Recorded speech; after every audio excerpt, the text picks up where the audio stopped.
बिस्मिल्लाहिर्रहमानिर्रहीम। अस्सलामु अलैकुम वरहमतुल्लाहि वबरकातुहू।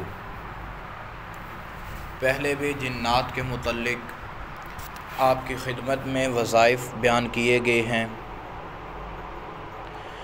आप भी सोचा है कि कोई ऐसा अमल पेश कर दिया जाए जो हमारे प्रैक्टिकल में हो।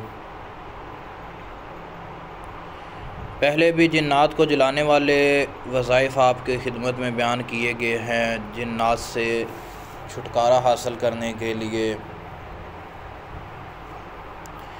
लेकिन हमारे पास प्रैक्टिकल में एक और ऐसा मुजर्रब वजीफ़ा था जो हमने सोचा कि वो भी आपकी खिदमत में पेश कर दिया जाए, क्योंकि ऐसा वजीफ़ा जो इतना मुजर्रब हो और प्रैक्टिकल शुदा हो, वो आपकी खिदमत में ना किसी ने पहले बयान किया है, ना ही कोई आइंदा आपकी खिदमत में ऐसा वजीफ़ा बयान करेगा आमिल हज़रात। क्योंकि आमिलीन की सोच होती है कि सारे जो भी लोग बीमार ज़दा हैं, जिन्नात की लपेट में हैं या जादू की लपेट में हैं, वो हमारे पास आएँ और हमसे तावीज़ लें तो तब ठीक हों। लेकिन हमने सोचा है कि बेशुमार मरीज़ जो हैं वो जिन्नात की लपेट में होते हैं और दम वालों के पास जाकर परेशान हो जाते हैं। ये जो वजीफ़ा है ये इतना मुजर्रब है, इतना लाजवाब है, इतना बेमिसाल है कि इसकी कोई मिसाल ही नहीं। अगर इस वजीफ़े को आप कर लेंगे तो इंशाअल्लाह ताला घर बैठे ही जादू का इलाज, जादू की वजह से जो जिन्नात मुसल्लत किए गए हैं, या दियो है, परी है, चुड़ैल है, कोई भी जिन्नात की नस्ल में से कोई भी जिन है किसी मरीज़ को तंग करता है, तो उसके लिए ये बहुत ही मुजर्रब अमल है। ऐसा मुजर्रब अमल है कि अगर मरीज़ को एक दफ़ा करवा दिया जाए तो मरीज़ को दोबारा मरज़ नहीं बनती। इसलिए हमने सोचा है कि आपकी खिदमत में ऐसा एक मुजर्रब वजीफ़ा बयान फरमाएं कि जो आप घर बैठे ही सब हज़रात अपना इलाज फरमा लें। ये एक ऐसा मुजर्रब वजीफ़ा है, जब ये आप कर लेंगे तो इंशाअल्लाह ताला किसी दम वाले के पास जाने की नौबत ही नहीं आएगी, किसी दम वाले के पास जाने की ज़रूरत नहीं आएगी। वजीफ़ा क्या है? वजीफ़े को तवज्जो फरमाएं।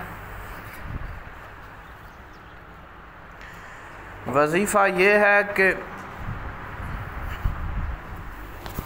1 मीटर कपड़ा लेना है। कपड़ा कौन सा लेना है? कपड़ा सूती लेना है और नीले रंग का लेना है। नीले रंग का सूती कपड़ा 1 मीटर लेकर उसके ऊपर आपने पूरे कपड़े के ऊपर जो 1 मीटर है उसके ऊपर आपने सूरत फातिहा लिख देनी है। पूरे कपड़े के ऊपर लिखनी है। लिखनी कितनी बार है? 11 दफ़ा सूरत मुज़म्मिल बड़े बड़े हरूफ में लिखनी है, ताकि पूरे कपड़ा जो है वो लिखा जाए। हर दफ़ा बिस्मिल्लाहिर्रहमानिर्रहीम लिखना ज़रूरी है। जब सूरत फातिहा लिखनी है तो पहले 11 दफ़ा सूरत फातिहा लिखने से पहले सबसे पहले आपने बिस्मिल्लाहिर्रहमानिर्रहीम, उसके बाद दरूद इब्राहीमी एक दफ़ा लिखना है। जब दरूद इब्राहीमी एक दफ़ा आप लिख लें तो उसके बाद बिस्मिल्लाहिर्रहमानिर्रहीम लिखकर सूरत फातिहा 11 दफ़ा लिखनी है। जब 11 दफ़ा सूरत फातिहा मुकम्मल हो जाए, एंड पे यानी आखिर पे जाकर फिर दुरूद शरीफ लिखना है, दरूद इब्राहीमी।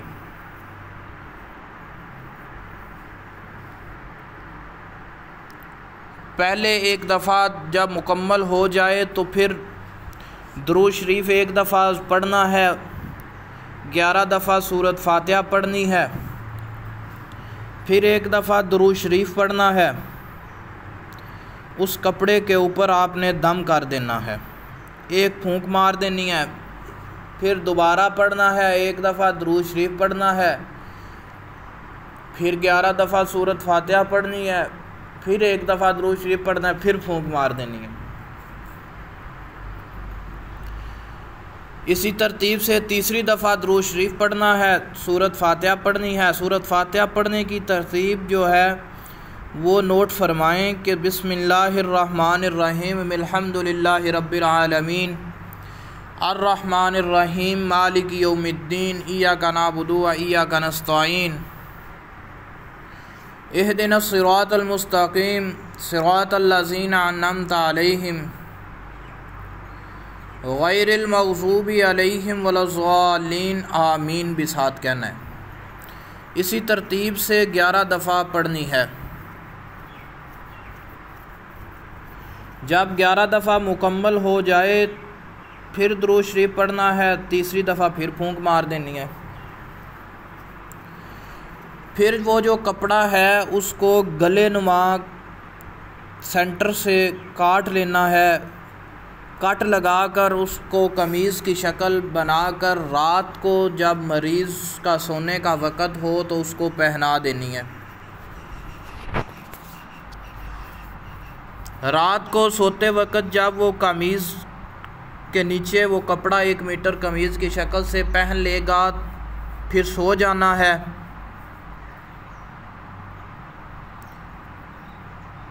उस कमीज़ को फिर सुबह उतार लेना है।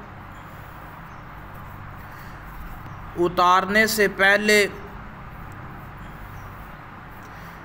दाईं साइड पर जो कमीज़ का अगला हिस्सा है, दाईं साइड अगली जो है वो 5 रुपये वाला सिक्का पहले बांध कर गिरा लगानी है, फिर उतारनी है। इसी तरतीब से दूसरे दिन पहन लेनी है, वो सिक्के वाली साइड अगले साइड ही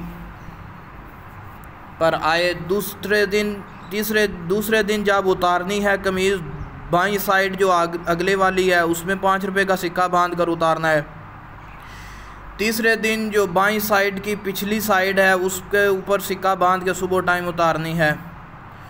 इसी तरतीब से जब चौथा दिन आएगा, चौथे दिन फिर दाएं साइड वाली जो पिछली साइड है का कोना है उसमें 5 रुपये का सिक्का बांध कर उतार लेना है। चौथे दिन जब कमीज़ को आप उतार लेंगे तो उस कमीज़ को नीले रंग के कपड़े को कब्रिस्तान लेके चले जाना है, किसी दरख्त की टहनी के साथ बांध देना है। साथ ही 1.25 पाव चावल लेके चले जाना है। वो जो 1.25 पाव चावल होंगे जहाँ पर कमीज़ की गिरा लगाई है जिस दरख्त के साथ, उस दरख्त की टहनी के साथ जिस जहाँ गिरा लगाई है वहाँ ज़मीन के ऊपर नीचे वो चावल बिखेर देने हैं, फिर वापस आ जाना है। इंशाअल्लाह ताला जिन्नात से हिफाजत होगी। अगर जिन्नात का मसला है भी तो इंशाअल्लाह अल्लाह ताला के हुक्म से वो जिन्नात का मसला ख़त्म हो जाएगा। इस वजीफ़े को सदका जारिया समझकर आगे भी शेयर करो और हमारे YouTube चैनल अमलियात अमान को सब्सक्राइब भी करो और बेल आइकन के बटन को भी क्लिक करो। अस्सलामु अलैकुम रहमतुल्लाहि व बरकातुहू।